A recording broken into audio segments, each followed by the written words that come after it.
Allahu Akbar,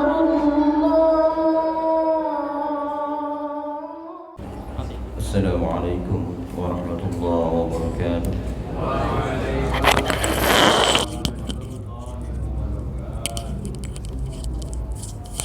Alhamdulillahilladzi hadana lihada wa ma kunna linahtadiya laula an hadana Allah.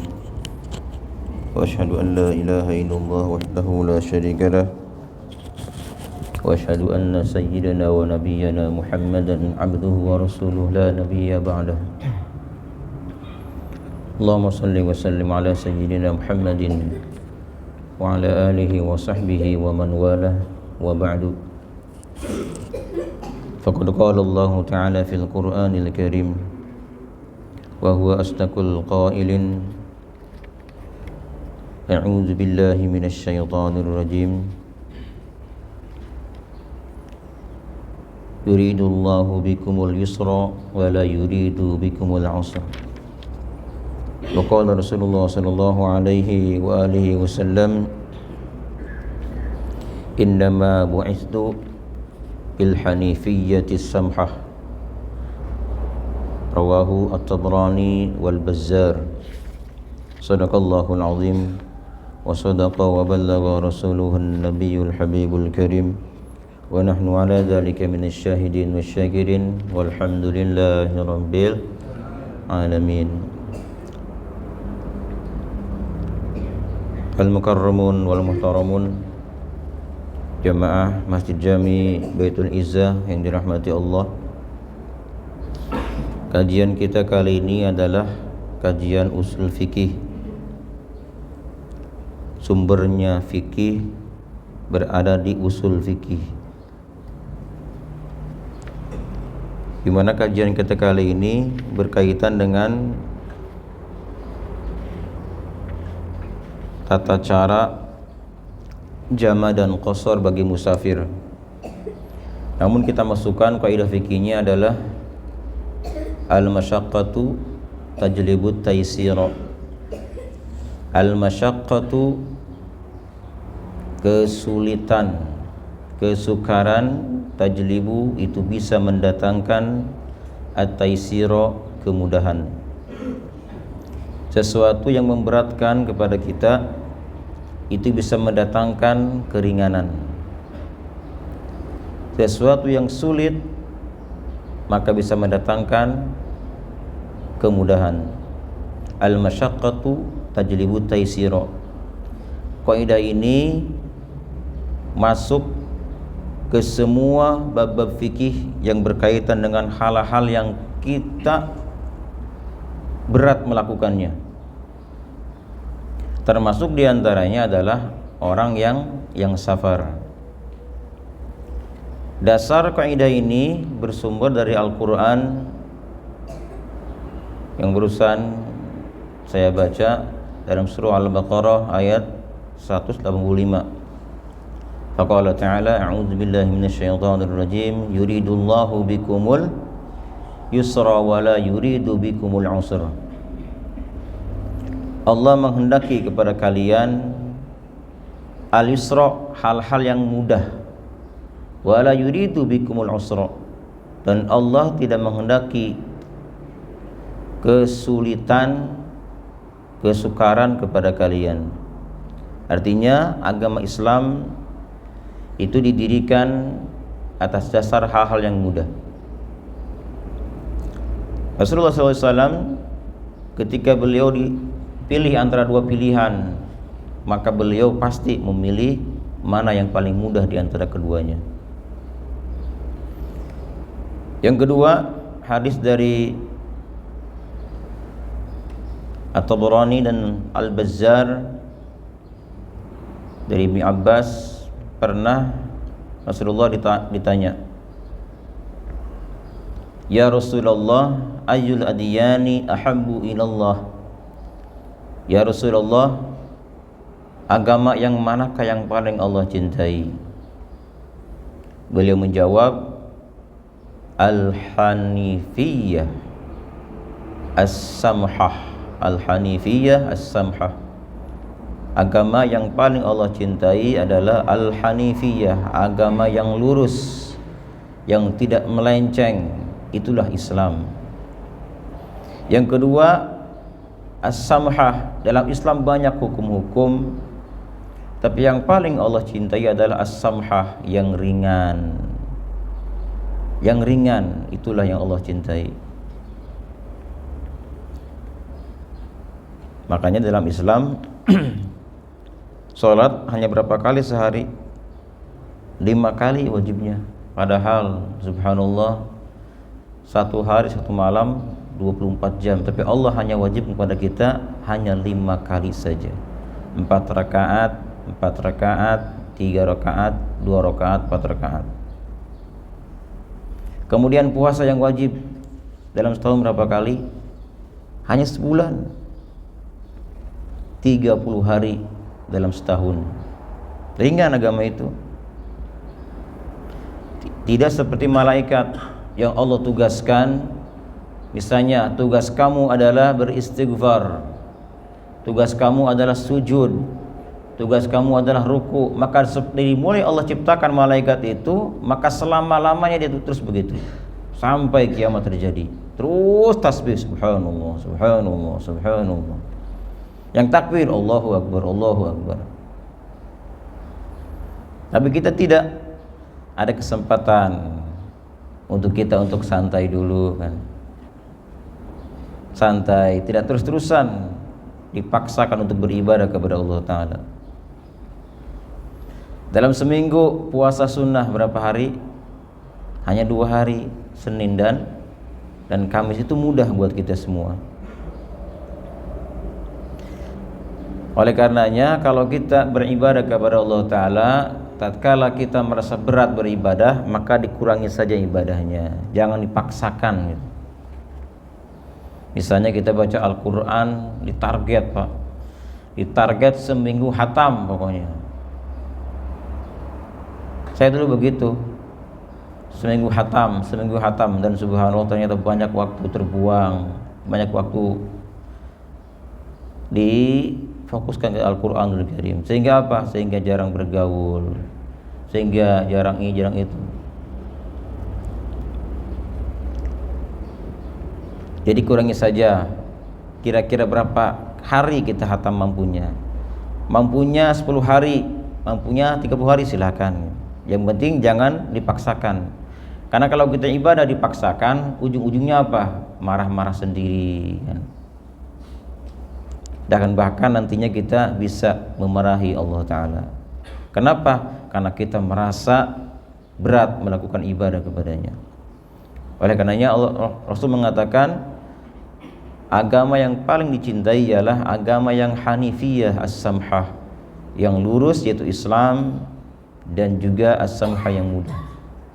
Tetapi bukan berarti ibadah yang sudah Allah qat'i dipastikan berapa jumlah rakaatnya, berapa waktunya, kapan waktunya, lantas kita melakukan hal-hal yang tidak ada panduannya. Misalkan subuh, kenapa subuh 2 rakaat? Kan saya masih segar nih, udah mandi, tambah saja deh 4 rakaat misalnya. Atau misalnya maghrib atau isya kecapean, kita habis macet di jalan, kenapa mesti 4 rakaat isya nih? Dikurangi saja 2 rakaat misalnya. Ini tidak ada panduannya, terkecuali ada panduannya, maka itu boleh dikurangi. Jamaah rahimakumullah, jadi al-masyaqqatu tajlibu taisir. Jadi kesukaran bisa mendatangkan kemudahan. Dan sebab-sebab yang Allah mudahkan dalam agama Islam, dalam ibadah ataupun selain ibadah, itu ada 7. Jadi yang Allah mudahkan dalam sisi ibadah dan juga selain ibadah itu hanya ada 7. Yang pertama adalah hal-hal yang berkaitan dengan safar. Safar pertama. Yang kedua yang berkaitan dengan al-marad, sakit. Yang ketiga adalah al-ikrah, yang berkaitan dengan ikrah, dipaksa. Yang keempat adalah an-nisyan, gara-gara lupa. Kita lupa maka Allah mudahkan, ada nanti rinciannya. Yang kelima, dapat sekarang 5 ya. Yang kelima adalah al-jahlu, kebodohan. Dasar bodoh, ada hal-hal yang dimudahkan. Yang keenam, an-naqsu, ada kekurangan dalam diri kita. Apa kurang kuat, apa kurang akalnya, ada keringanan. Dan terakhir as-sabi' al-usru wa'umu balwa, karena banyak hal-hal yang kita alami, kita jalani, maka itu pun bisa ada keringanan. Baik, yang pertama sekarang as-safaru. Inna asbabal takhfif fil ibadah wa ghairiha sab'atun, al-awwalu as-safaru. Dalam safar banyak keringanan, rukhsah namanya. Seperti diantaranya adalah qal qasri wal jam'i. Di dalam safar kita dibolehkan mengqasar salat. Qasar artinya apa? Qasar artinya mengurangi. Yang tadinya 4 rakaat dikurangi menjadi 2 rakaat. Dan qasar hanya berlaku di salat yang 4 rakaat. Kalau 3 apalagi 2 itu tidak bisa dikosor. Enak amat, sudah 2 dikurangi jadi berapa? 1.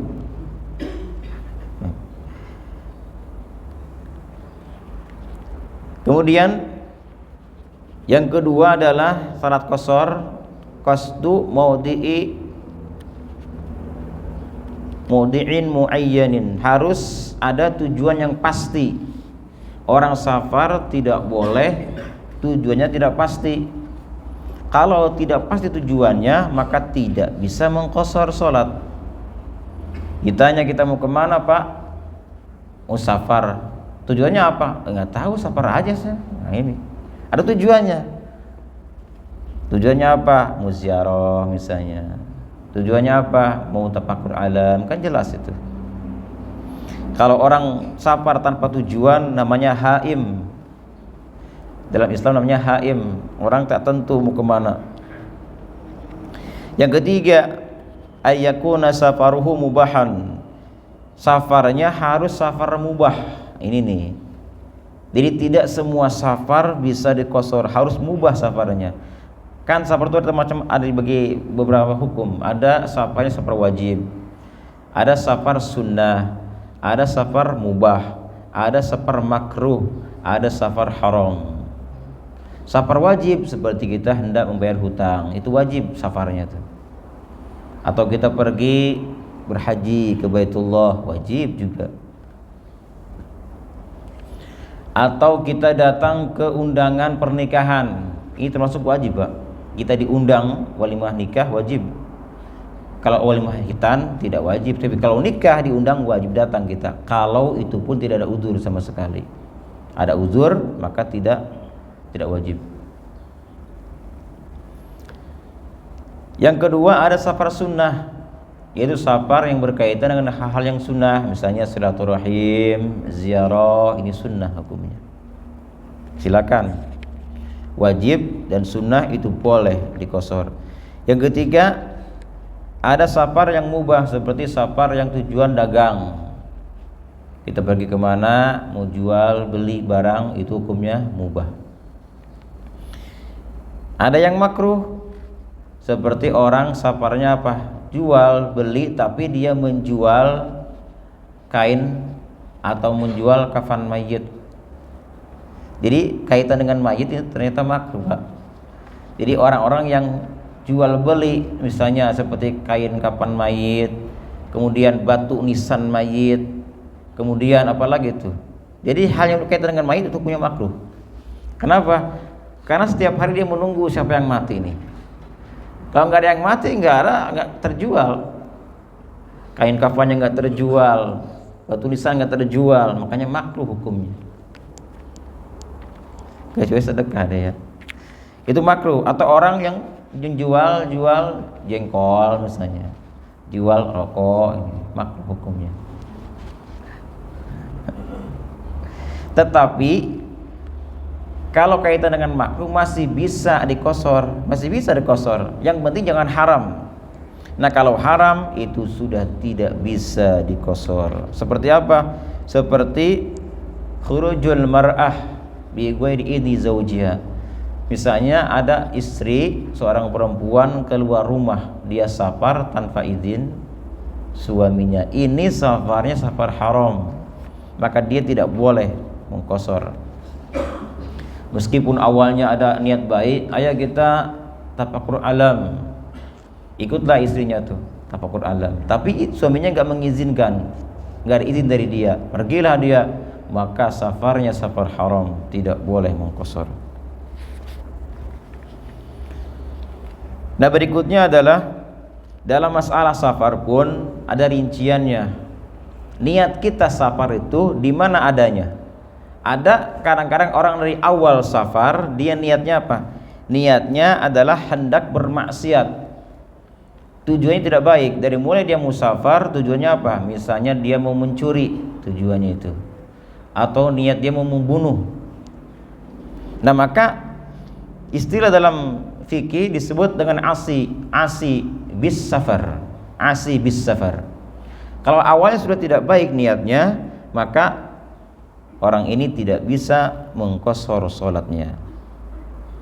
Yang kedua ada istilah asi fis safar, ada bis safar, ada fis safar. Kalau fis safar dia maksiatnya bukan di awal tapi di tengah-tengah. Awalnya baik niatnya, mau silaturahim misalnya.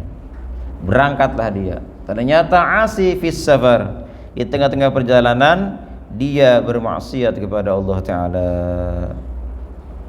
Tujuannya ke sana. Nah, di perjalanan ada apa nih?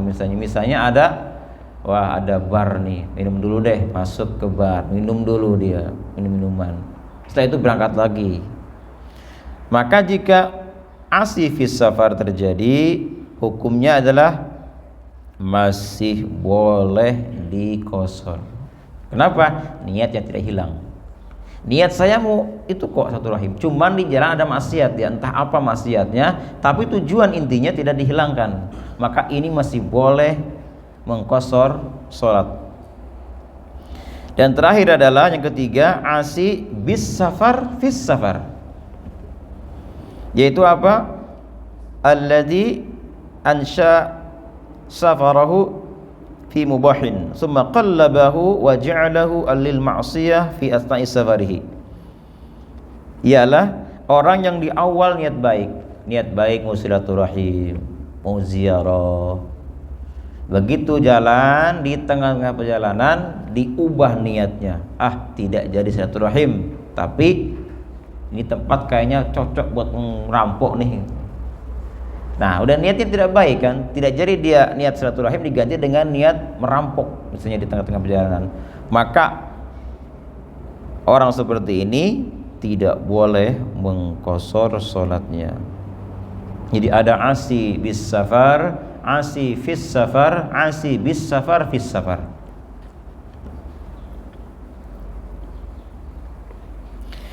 Nah, berikutnya yang keempat adalah syarat yang mengqashar, kaunus safari lil gharadin sahihin.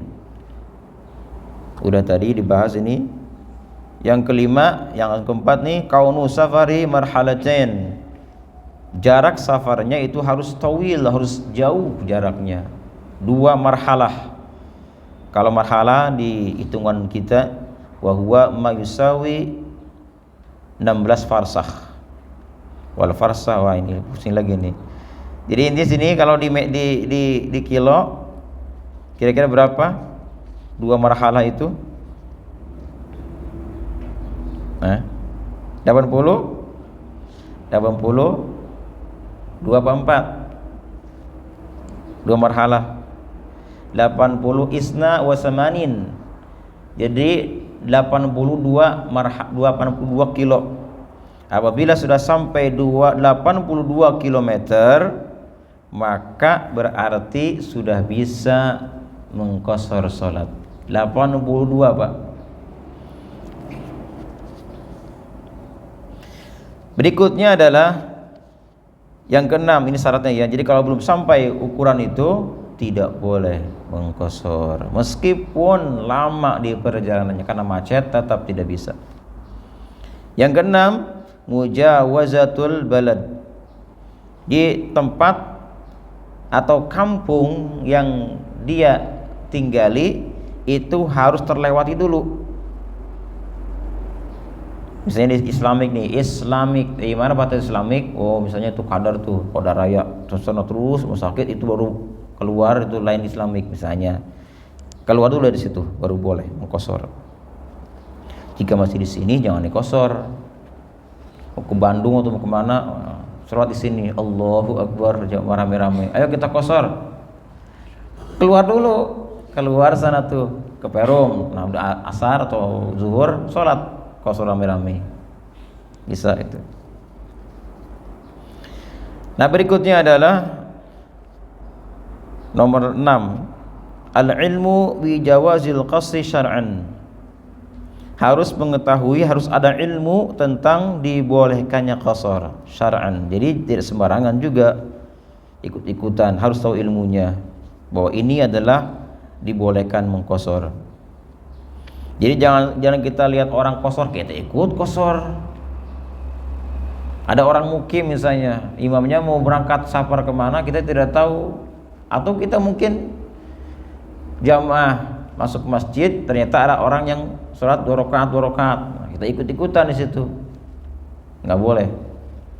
Makanya sebagian masjid ada tulisan kan khusus untuk yang menjama atau mengqashar. Jadi ini ruangan ini khusus untuk mereka. Jadi kalau kita misalnya mau qashar silakan ke tempat ini. Kenapa? Karena khawatir juga, apalagi di area banyak orang yang sholat dia itmam, dia sholatnya sholat tam 4 rakaat. Begitu sholat imamnya 2 rakaat, Allahu Akbar, barang takbirnya. Begitu 2 rakaat dia langsung tahiyat akhir. Kaget yang di belakang kan, Assalamualaikum warahmatullahi. Apalagi yang parah yang di belakang 2 rakaat, ini 4 rakaat, dikira dia musafir juga mungkin. Salatlah kita di belakangnya, Allahu Akbar, ternyata imamnya 4 rakaat, kita 2 rakaat. Nah, kalau misalnya imamnya diqashar, makmumnya tidak diqashar, masih boleh sholat. Begitu imam selesai, Assalamualaikum warahmatullahi, Assalamualaikum warahmatullahi, kita bangkit, selesaikan. Nah, kalau sebaliknya imamnya ternyata 2 rakaat, kita 4 rakaat. Kita imamnya berapa? 2 rakaat? 4 rakaat. Kita 2 rakaat makmumnya. Nah, ini tidak boleh. Tidak boleh itu. Berikutnya adalah dawamus safar ila tamamis shalah. Harus niatnya terus mau safar sampai sholat selesai. Ini nih. Jadi niat kita dalam safar ini harus terus-terusan istiqamah. Kita niat qashar di jalan ini. Mau kemana? Mau ke arah tujuan pasti. Allahu Akbar. HP-nya tergeletak di depan dia. Ada WA masuk. Tiling. Dibaca mungkin sama dia, ternyata gagal.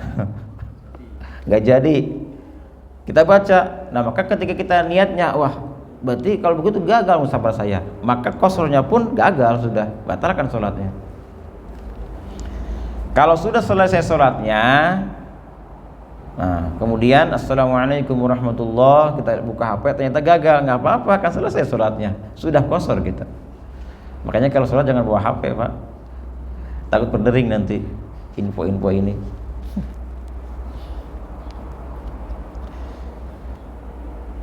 Terus kemudian berikutnya adalah niatul qasri 'indal ihram, niat mengqashar pada saat takbiratul ihram. Jadi niatnya di sini nih dalam ihram. Allah, niat saya misalnya, niat saya nawaitu atau usolli fardhul asri rak'ataini, bisa rak'atain, usolli fardhul asri rak'ataini lillahi ta'ala. Ini yang wajibnya aja ya. Kita ambil yang wajibnya aja. Usolli fardhul asri rak'atain makmum atau imaman, Allahu akbar.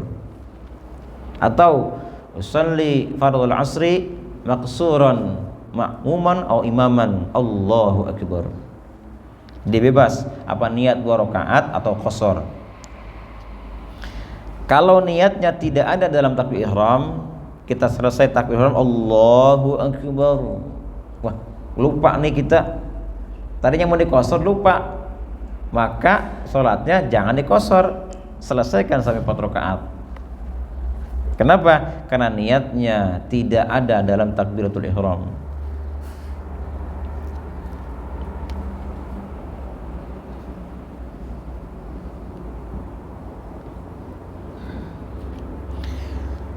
Berikutnya adalah yang ke-10 an la yaqtadiya bi muqimin bi mutimmin fi juz'in min sholati, ya tadi ini.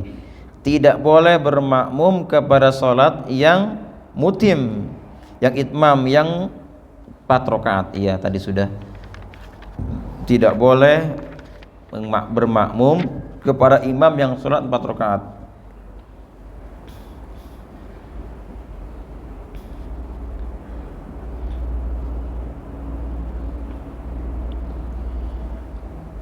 Sekarang begini Pak, kita berjamaah, ada masalah-masalah tentang qasar. Kita berjamaah kepada imam yang diragukan apakah imam ini mengqasar sholat atau tidak. Bolehkah kita berjamaah atau bermakmum, berimam kepada imam yang memang dia kita ragukan? Boleh.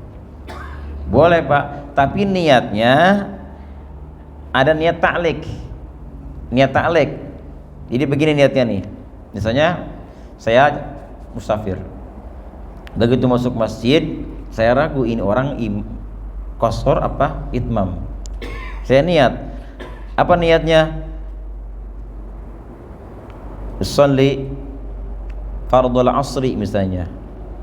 Rak'ataini, saya katakan rak'ataini in qasara al imam,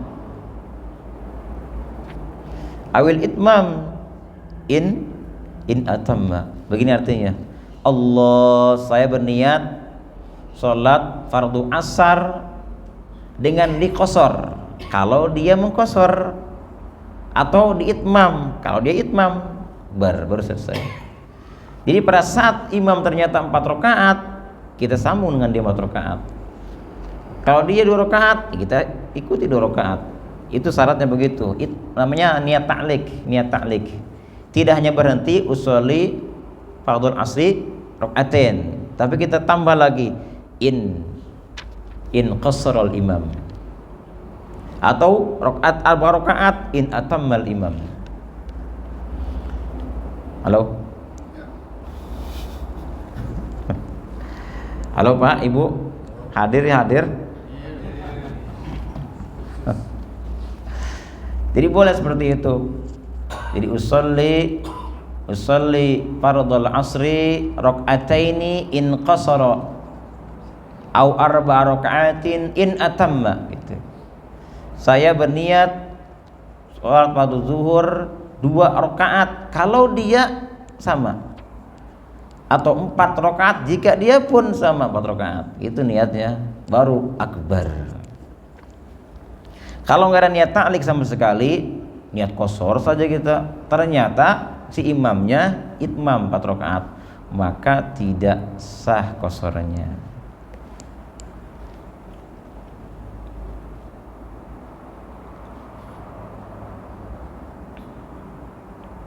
Mudah Pak ya, kalau qasar mudah. Nah, berikutnya sekarang ini masalah qasar. Apa ayatnya membolehkan qasar? Dalam Al-Qur'an Allah mengatakan, wa idza darabtum fil ardi falaysa 'alaikum junahun an taqsuru minas shalah. Jika kamu safar, maka tidak mengapa an taqsuru mengqasar minas shalah. Tidak apa-apa dikurangi qasar rakaatnya. Terus apakah yang afdol? Apakah afdolnya di 4 rakaatkan atau di 2 rakaatkan orang safar itu? Afdol manakah? Sholat 4 rakaat diitmamkan atau 2 rakaat bagi si musafir? Di sini tergantung jaraknya, Pak. Kalau hanya sebatas 82 km saja, afdolnya adalah diitmam 4 rakaat.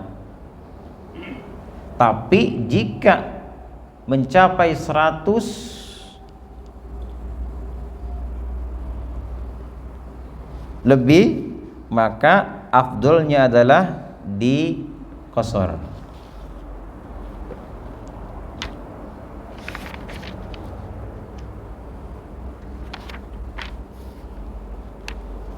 Kenapa?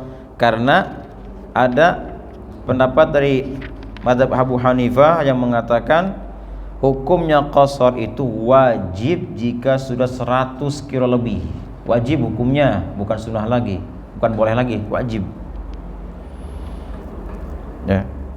Jadi kalau misalnya ada orang yang sudah 100 lebih jaraknya, maka itu afdol di qasar. Yang kedua, atau mungkin jaraknya tidak seperti itu, tidak sejauh itu, masih 82 km, tetapi orangnya masih anti, tidak percaya dengan ada kebolehannya mengqasar.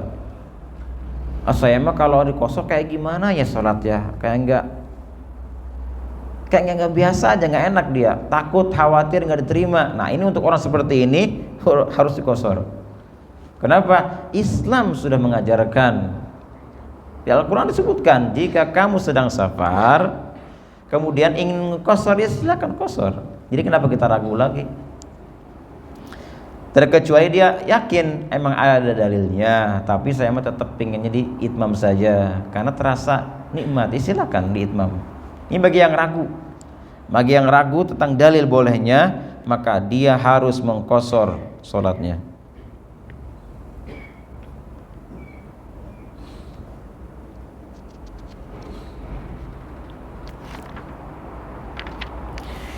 Inilah diantara tata cara mengqasar sholat. Nah berikutnya sekarang jamak, Pak.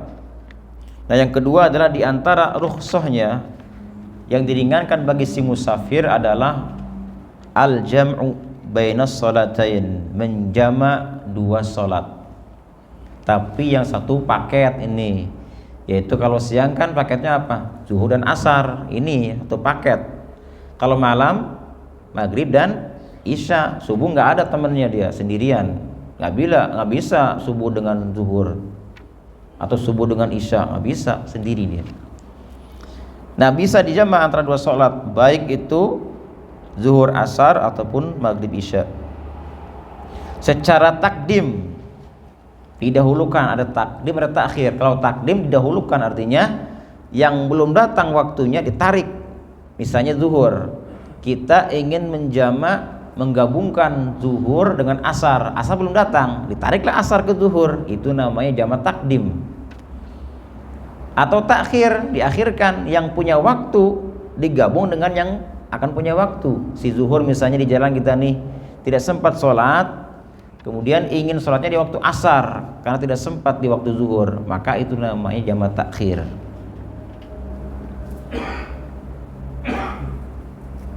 Dan kalau jamak itu menjamak sholat, tidak hanya orang yang musafir saja yang boleh menjamak sholat, termasuk diantaranya adalah al-matar. Alasan hujan itu bisa menjamak sholat. Misalnya ada jamaah Baitul Izzah yang jauh rumahnya, Pak, di sana jauh rumahnya, lumayan capek lah dia kalau sini. Nah kemudian hujan maghrib hujan, dia kalau pulang ke rumahnya nanti kesini hujan gimana ini kan, hujan terus nih, nggak henti-hentinya hujan. Nah bagi jamaah Baitul Izzah atau di mana saja sekiranya masyakat dia pulang nanti, itu boleh menjama sholatnya. Jadi dia boleh nanti isya belum datang, ditarik saja. Sudahlah saya kalau begitu mau dijamak saja nih isya dengan maghrib, boleh, silakan dijamak nanti. Jadi ketika Isya masuk sudah nggak usah sholat lagi. Jadi dengan alasan mator, hujan itu boleh dijamak. Nanti kita bahas itu. Yang ketiga adalah al-marad, sakit. Ternyata menjamak ini tidak hanya safar juga, termasuk diantaranya adalah al-marad, sakit. Kita di rumah sakit dirawat misalnya, atau mungkin di rumah sakit, kan masyaqqat kalau dia sholat tiap waktu, wudhu lagi, tayamum lagi, kan masyaqqat, berat bagi dia. Maka bagi si yang sakit boleh menjamak sholatnya. Apakah jamak takdim? Boleh.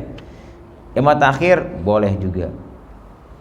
Dan terakhir adalah termasuk orang yang hajatnya sangat-sangat tinggi, seperti orang hajatan, atau mungkin dia nggak hajat tapi tamunya nggak henti-hentinya, datang lagi tamunya tuh. Jadi sekiranya dia sholat zuhur kemudian asar itu berat bagi dia, itu boleh menjamak sholatnya sekalian. Jadinya takut tamu datang lah, sholat jamak aja, jamak takdim misalnya atau jamak takhir, silakan, boleh.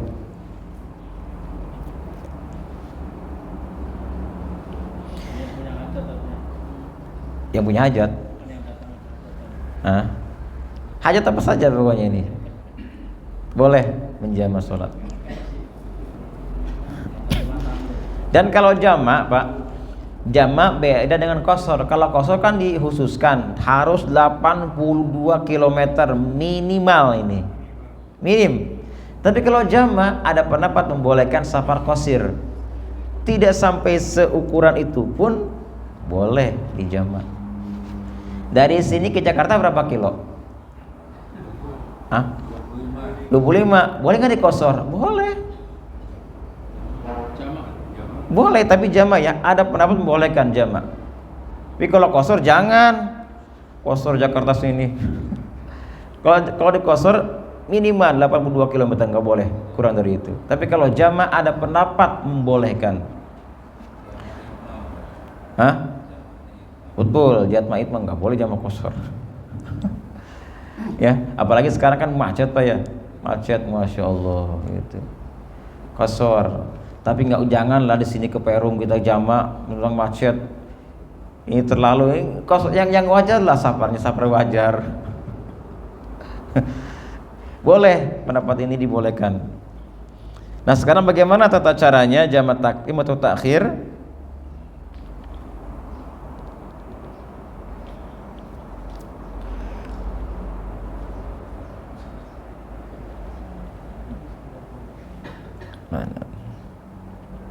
Surutu jamak takdim sab'atun. Syarat jamak takdim ada 7.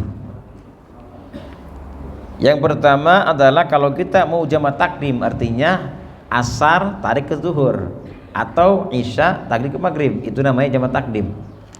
Yang pertama adalah al-bada'atu bil ula, harus tertib susunan sholatnya. Artinya yang punya waktu siapa?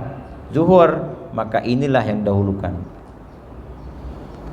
Kalau isya ditarik ke maghrib, maghrib dulu sholat kita, awal maghrib baru isya, awal lanjut zuhur baru lakukan asar.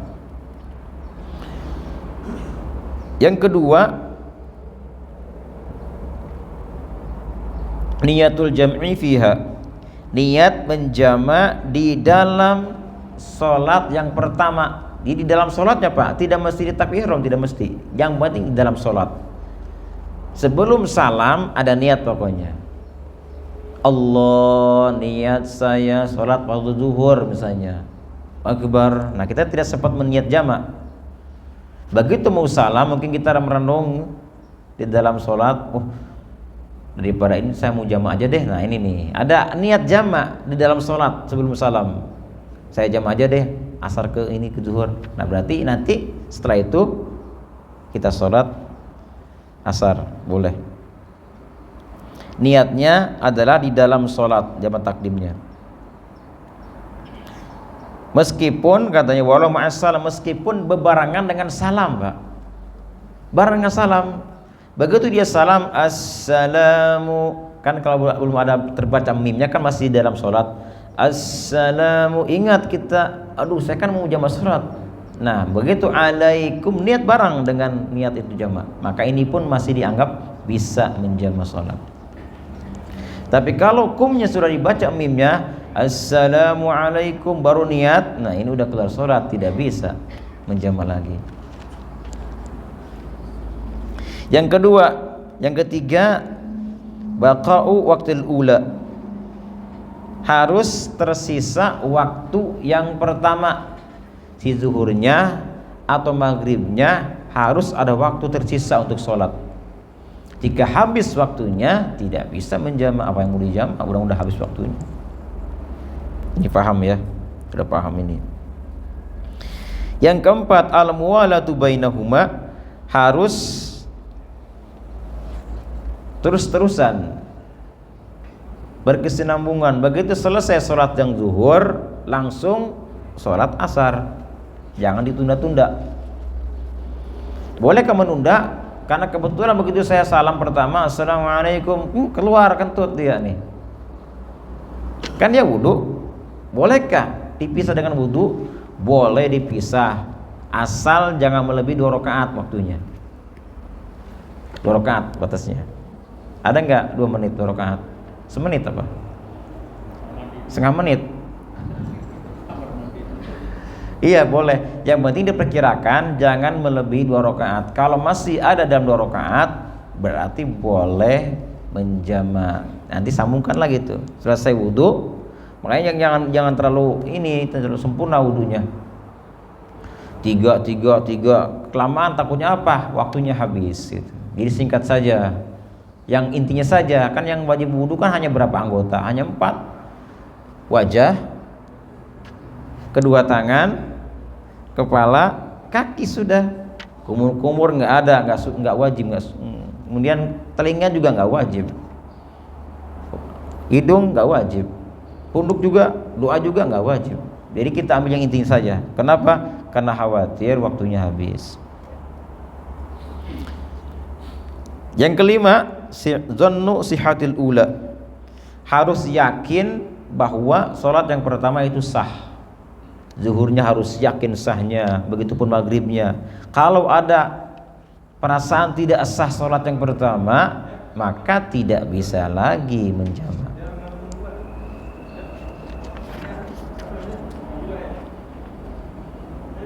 Berikutnya yang keenam, dawamul udri ila tamamil ihram bisaniyah. Harus niatnya terus berjalan. Sampai kapan? Sampai selesai takbiratul ihram yang kedua itu, Pak. Jadi niat safar kita harus terus ada. Sampai kapan? Sampai selesai takbiratul ihram yang kedua. Allahu akbar. Pertama nih kita niat, jam udah selesai. Assalamualaikum warahmatullahi wabarakatuh. Assalamualaikum. Nah, selesai nih. Salat yang kedua, misalnya asar. Nah, hatinya ada, kan saya mau ini nggak jadi berangkat, batal. Kecuali kalau udah takbir yang kedua, Allahu akbar. Ada niat, nggak jadi safar Tapi karena sudah selesai takbirnya, maka bisa dijamak, habiskan sholatnya. Baik ya. Jadi niat safar kita harus terus langgeng, terus ada sampai kapan? Sampai selesai takbiratul ihram salat yang kedua, yaitu asarnya atau isya'nya. Kalau sebelumnya ada niat tidak jadi safar, maka tidak jadi menjamak. Dan terakhir adalah al-ilmu bi jawazil jam'i. Kebolehan, kita harus tahu ilmunya tentang kebolehan menjamak. Tadi dari safarnya, kemudian dari tata caranya, ada ilmunya intinya. Kalau kita melakukan ibadah tanpa ilmu, seperti apa ibaratnya? Seperti apa ibaratnya? Tidak diterima. Kita beramal tanpa ilmu tidak diterima. Wa kullu man bi ghairi ilmin ya'malu a'maluhu mardudatun la tuqbalu. Kita beramal tanpa ilmu, maka amal kita tertolak, tidak diterima. Kebalikannya kalau orang beramal, kalau orang misalnya ilmunya ada tapi tidak beramal, tidak mengamalkannya gitu. Itu seperti ibarat apa? Ibaratnya seperti pohon yang tidak berbuah. Al ilmu bila amal kasyajar bila samar. Jadi ilmu tidak diamalkan seperti pohon yang tidak berbuah. Harus kumpul dua-duanya, ada ilmunya, ada amalnya. Karena tingkatan kita ini dalam beribadah itu ada 4 tingkatan. Untuk menghadapi, menjalani kehidupan kita ini, maka kita tidak boleh lepas dari 4 hal. Yang pertama adalah al-ilmu. Ilmu. Apapun yang kita lakukan, baik ibadah ataupun adat, kebiasaan, muamalah, harus ada ilmunya. Saking ilmu penting, saking ilmu ini penting, Pak. Pernah suatu hari nih Imam Ahmad bin Hanbal, beliau pernah ditawari apa? Ditawari semangka. Tapi beliau tidak makan. Beliau suka semangka tapi tidak makan semangka. Silakan Syekh dimakan semangkanya. Enggak berani dia makan semangka. Kenapa? Belum saya temukan ilmu bagaimana membelah semangka. Bagaimanakah Rasulullah SAW membelah semangka? Apakah dari tengah? Apakah dari atas? Apa dikupas? Ada nggak riwayatnya? Nggak berani beliau. Saking apa? Saking benar-benar ingin mengamalkan harus dasar ilmu semua. Nggak boleh bagi ibadah. Ini adat loh Pak. Adat yang hal-hal yang sepele yang biasa. Tapi ini apalagi ibadah, subhanallah, ini perlu ada apa? Ada ilmunya gitu. Kalau nggak ada ilmunya bahaya ini. Ikut-ikutan sholat, puasa ikut-ikutan. Yang kedua adalah setelah kita berilmu, beramal. Amalkan ilmu kita. Amalkan ilmu kita. Misalnya kita pernah mendengar di satu majlis ta'lim ada tentang kaitan ilmu. Meskipun ini hadisnya dhaif, dalam masalah ilmu seumur hidup sekali Anda harus melakukannya. Kenapa? Karena Anda akan termasuk min ahlil ilmi. Yang ada kadang-kadang orang anti dengan hadis dhaif. Wah, saya enggak suka. Jangan begitu. Amalkan sekali aja. Takutnya apa? Nanti Anda tidak termasuk min ahlil ilmi. Kalau kita amalkan meskipun dhaif walaupun sekali sama hidup, maka insya Allah kita tergolong orang-orang yang ahli ilmi. Ada orang anti 23 rakaat tarawih, anti, ya saya nggak mau itu, saya 11 aja rakaat. Jangan begitu, ikuti sekali saja seumur hidup. Kenapa? Khawatir ini adalah yang sahih misalnya, atau khawatir ini adalah yang diutamakan. Jadi apapun ilmu harus kita amalkan. Ada orang anti kunut, ikuti kunut. Baik sekali. Sudah sekali silakan bebas. Nah, berikutnya adalah yang ketiga, al-ilmu al-amal. Yang ketiga adalah al-amal. Setelah diamalkan, maka ada tingkatan ketiga, al-ikhlas. Ikhlas dalam beramal. Kalau amal kita banyak, rajin sholat, rajin puasa, rajin baca Quran, tapi ada riya dalam hati, maka hancur sudah amal kita. Susah Pak ikhlas itu ya? Ada aja ikhlas, masya Allah. Ikhlaskan amal kita. Dan terakhir, setelah kita ikhlas dalam beramal, yang terakhir adalah yang paling tinggi, al-khauf. Harus ada rasa takut. Bagaimana kalau sekarang saya meninggal dunia? Bagaimana kalau saya meninggal dunia dalam keadaan tidak baik, ya Allah misalnya. Jadi kan kita takut, kita sedang maksiat, bagaimana kalau saya meninggal gitu. Maka akhirnya khauf ini harus terus menempel dalam hati kita, rasa takut. Takut kita dicabut iman kita, takut dicabut taufik dari kita, hidayah dari kita.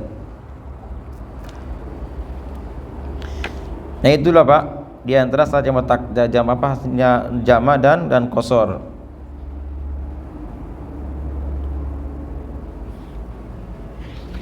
Ini adalah di antara rukhsahnya safar. Masih ada waktu? Ayo boleh. Kaitannya dengan sholat jama atau dan qashar, ada juga sering kita dengar ya, Jadi memang perlu dipraktekkan sebagaimana disampaikan Ustaz tadi, bahwa sering kita kaji baik di sekolah ataupun di majelis taklim tentang sholat jamak dan qashar. Namun kita kadang-kadang masih ragu untuk mempraktekkan tadi. Jadi hanya tahu ilmu, belum tahu prakteknya kan. Nah, terkait dengan jamak dan qashar, ada juga justru digabung antara jamak dan qashar. Ini jamak qashar, jadi diringkas dua-dua itu tadi. Nah, tentunya perjalanan adalah tidak selamanya, kadang-kadang kita tuh harus mampir ke rest area. Nah, kaitan dengan safar pastinya ada keterbatasan air, makanya sering juga kita laksanakan dengan tayamum.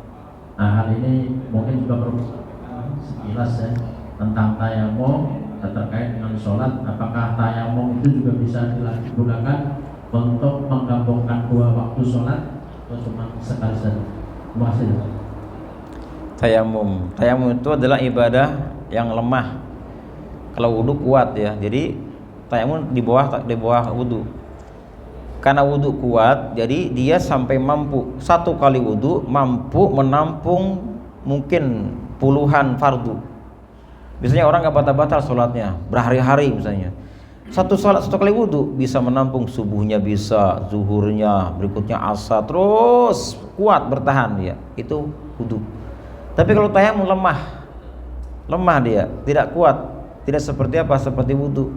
Makanya niatnya ketika tayamum bukan berarti menghilangkan, bukan, karena dia lemah. Karena lemah si tayamum ini berarti dia hanya kuat satu fardu saja. Boleh menjama, tapi sholat yang kedua tayamum lagi. Sama hanya ketika khatib, kebetulan mungkin di seluruh dunia atau di kampung ini atau di negara ini lagi nggak ada air, tayamum semuanya. Nah, khatibnya ketika dia masuk mimbar itu dua kali tayamum nanti. Pertama tayamum untuk khutbah, selesai khutbah mau sholat tayamum lagi. Kenapa? Lemah. Atau ada dan qadha misalnya, dia punya ada, sholat ada, dan punya sholat qadha. Maka ketika dia selesai melakukan ada dan pindah ke qadha, tayamum lagi gitu. Boleh, nggak ada mesti orang tayamum nggak boleh jamak, nggak, tetap boleh jamak dan qashar, tetapi tayamumnya tidak sekali, dua kali berarti. Kalau untuk sholat sunnah misal dengan tayamum, apakah harus berkali-kali juga tayamum? Kan sholat kan ada tiga tingkatan ya sholat. Ada sholat fardu, ada sholat sunnah, ada baca Quran, tiga tingkatan nih. Yang paling tinggi adalah tingkatan ibadah sholat fardu, di bawahnya sholat sunnah, di bawahnya lagi baca Quran, nih tiga tingkatan. Nah, kalau si tayamum ini dia misalnya untuk apa? Tujuannya untuk niatnya untuk sholat fardu, nih berarti dia karena ini yang dua di bawahnya bisa melakukan sholat sunnah dan baca Quran. Tapi kalau niatnya ini yang kedua, niat tayamum tujuannya untuk sholat sunnah saja, berarti dia tidak boleh ke fardu. Boleh yang ketiga baca Quran. Niat yang ketiga misalnya dia mau baca Quran, niatnya baca Quran, tayamum akhirnya, maka yang kedua dan ke satu tidak bisa dilakukan. Kenapa? Karena niatnya ke situ arahnya. Itu dari tadi nunjuk-nunjuk. Ayo Pak.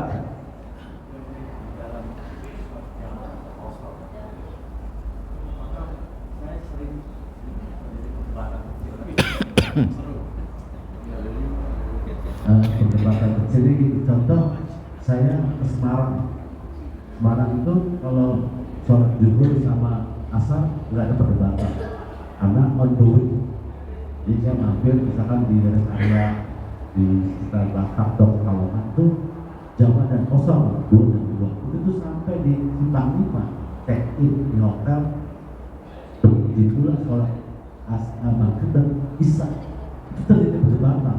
Ada yang belum kita udah stay kan itu 2 hari di sini, nggak boleh jamak dan kosong. Saya kelompok yang membolehkan karena ketika berbicara safar tidak ada safar itu mempengaruhi boleh jamak dan kosong. Saya belum pernah membaca karena faktor kesulitannya, nggak ada air, nggak ada. Kalau sudah safar Allah menghendaki kebenaran. Nah, kan itu perdebatannya itu Jadi kita di Semarang 3 hari ini apakah jamak kosor boleh atau ada dalam perjalanan saja? Nah, ini yang kadang-kadang terjadi perdebatan kecil dari saya bilang. Iya. Nah, atau mungkin kalau 7 hari saya pernah dengar maksimum 7 hari. Tetapi ada yang aliran yang tadi akhirnya apa? Ada 2 kelompok yang menjamak silakan, yang enggak dia tetap 3-4. Yang ada jamak ada sudah check-in di hotel, tidak dalam kondisi, tidak dengan. Jadi pengertian mereka safar itu adalah dalam bergerak. Kalau kita sudah diam, nggak ada lagi jam kosong. Ya. Mungkin bisa membantu. Yang lain sebenarnya mau nanya kayak gitu, Ustaz, cuma sempat kan. Hai. Iya. Sekarang kita misalnya tujuan safar kita kemana? Ke Semarang kan. Sampailah kita di Semarang. Apakah rukhsah safar masih berlaku atau tidak? Jadi orang musafir itu yang dikatakan musafir setelah dia datang ke satu tempat yang dituju sepanjang belum 4 hari ya, belum 4 hari sihahin yang benar-benar sah 4 hari, maka masih dianggap sebagai musafir. Di masa-masa itu dia boleh melakukan rukhsah safar, boleh menjama, boleh mengqasar. Kenapa? Belum 4 hari. Dan bahkan Jumat pun tidak wajib kalau belum 4 hari. Kenapa? Masih ada safar. Tapi kalau sudah 4 hari di situ, tinggal di Semarang misalnya kita 4 hari sudah, maka safar yang rukhsah tadi itu tidak berlaku, udah kadaluarsa gitu. Lalu Abdul Mufakirnya gimana? Apa? Jadi Abdul Mufakir itu kan Allah memberikan kemudahan. Jadi kita selama 3 hari debat dulu. Jadi artinya ada yang memang jamak terus saya 3 hari, tapi dia nggak mau. Karena saya mudah kok, airnya gampang, airnya banyak. Saya udah bilang jamak itu gak ada kaitan dengan sulit dan tidak sulitnya air, tapi itu sudah sapa. Allah memberi kemudahan. Di selama 3 hari jamak itu kosong. Nah, Abdul Mufakirnya apakah kita jamak atau tidak?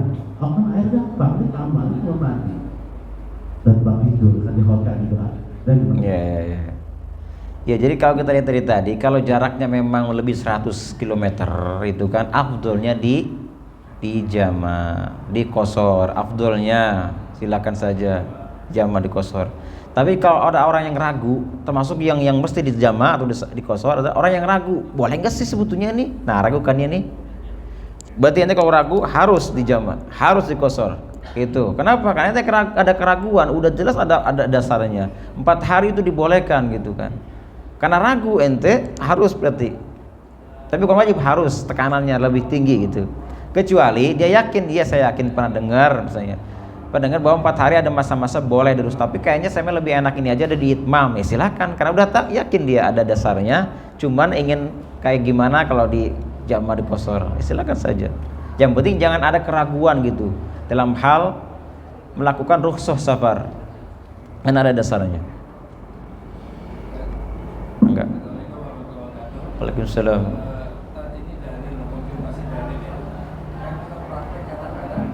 Kalau jamak zuhur asar pada waktu zuhur atau maghrib isya, biasanya setelah di awal kita qomah, dan salam 2 rakaat kita jamak kosong, salam 2 rakaat. Terus kita mau lanjut berdiri dan untuk menyelesaikan yang 2 rakaat lagi asar. Nah itu perlu dan iqamah lagi untuk yang asarnya atau udah langsung berdiri saja. Nah kira-kira itu dalilnya seperti apa tadi? Yang satu. Yang kedua, kasuistik pulang dari Bandung misalnya ibu-ibu. Nah khawatir kotor pakaiannya dan mengejar waktu. Tadinya itu harus mengqasar atau menjamak qasar pada perjalanan. Tapi kan mengejar waktu, akhirnya sepakati ya udah kita jamak akhir masing-masing di rumah. Nah, ketika di rumah itu masih berlaku nggak jamak qasarnya atau sudah itmam? Jadi 3-4. Nah 3-4. Tadi nggak jadi tuh.